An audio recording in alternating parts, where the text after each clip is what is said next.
अस्सलाम वालेकुम स्टूडेंट्स, आज का हमारा टॉपिक है charging and discharging of capacitor. इसके लिए हम आरसी सर्किट्स को पहले डिफ़ाइन करेंगे। और आरसी सर्किट्स ऐसे सर्किट्स हैं जिसमें कैपेसिटर और रेजिस्टर बेसिक कंपोनेंट के तौर पर यूज़ होंगे, जिसमें आपको पता है कि रेजिस्टर को आर से शो किया जाता है जबकि कैपेसिटर को सी से शो किया जाता है, इसलिए इनको हम कहते हैं आरसी सर्किट्स। ये डायग्राम हम कंसिडर करेंगे। इसमें एक रेजिस्टर R और एक कैपेसिटर C दिखाया गया है और स्विच S के ज़रिए ये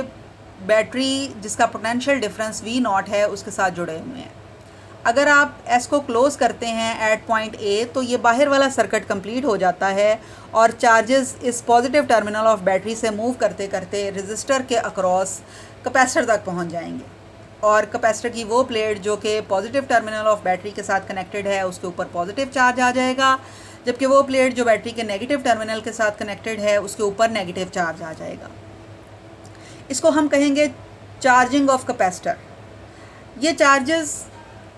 एकदम से अपनी इक्विलिब्रियम पोजीशन तक नहीं पहुंचेंगे बल्कि ग्रेजुअली ये काम होगा। इस ग्राफ में आपको दो वैल्यूज़ दिखाई गई हैं आर सी की, और ये चूँकि ज़ीरो से स्टार्ट ले रहा है, इसका मतलब है जैसे ही हमने चार्जिंग शुरू की है, यानी बैटरी को जस्ट हमने कनेक्ट ही किया है, उस वक्त टाइम भी ज़ीरो है और उस वक्त चूँकि चार्जेस ने अभी फ़्लो करना स्टार्ट ही किया है, अभी वो प्लेट तक नहीं पहुँचे, इस वजह से प्लेट के ऊपर मौजूद चार्ज ज़ीरो है, जो कि ग्रेजुअली इंक्रीज़ करेगा और इंक्रीज़ करते करते ये अपनी इक्विलिब्रियम पोजीशन तक पहुंच जाएगा। और इक्विलिब्रियम तक पहुंचने के बाद ये मज़ीद नहीं बढ़ेगा बल्कि ये लाइन सीधी हो जाएगी क्यू एक्सिस के साथ।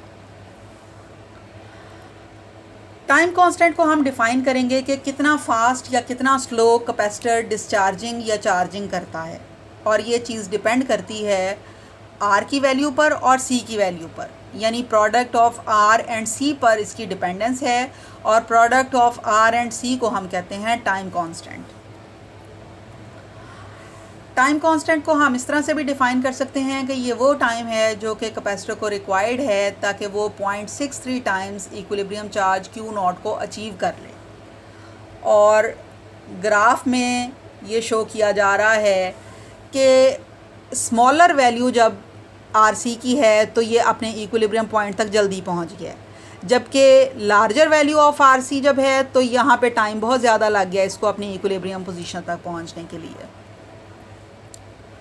उसके बाद डिस्चार्जिंग ऑफ कैपेसिटर के लिए हम इसी डायग्राम को कंसिडर करेंगे, लेकिन अब हम इस स्विच को A से ओपन कर देंगे और इसको B पर जोड़ देंगे,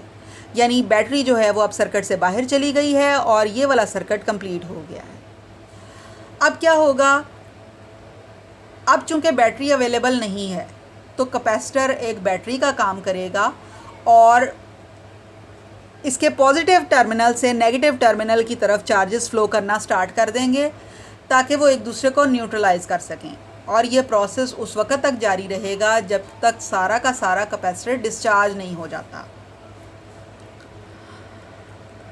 डिस्चार्जिंग का ग्राफ यहाँ शो किया गया है जिसमें दो वैल्यूज़ दिखाई गई हैं आर सी की, और ये शो करता है कि जब डिस्चार्जिंग स्टार्ट होती है उस वक्त टाइम ज़ीरो होता है और चार्ज उस वक्त मैक्सिमम होगा जिसकी वैल्यू इक्विलिब्रियम चार्ज के इक्वल होगी, और ये वैल्यू है Q0 is equal to CV0। और जैसे जैसे टाइम गुज़रता जाएगा चार्ज चूँकि निकलता जा रहा है तो ये ग्रेजुअली डिक्रीज़ करता जाएगा और आखिरकार ये ज़ीरो तक पहुँच जाएगा। अब इस ग्राफ में ये चीज़ शो की जा रही है कि जब स्मॉलर वैल्यू है RC की तो ये जल्दी डिस्चार्ज हो गया है, जबकि अगर लार्जर वैल्यू है तो ये कभी भी ज़ीरो एक्सिस तक नहीं मिला, यानी उसकी डिस्चार्जिंग में बहुत लंबा टाइम रिक्वायर्ड है। स्मॉल RC की वैल्यू होगी तो उसमें डिस्चार्जिंग जल्दी हो जाएगी।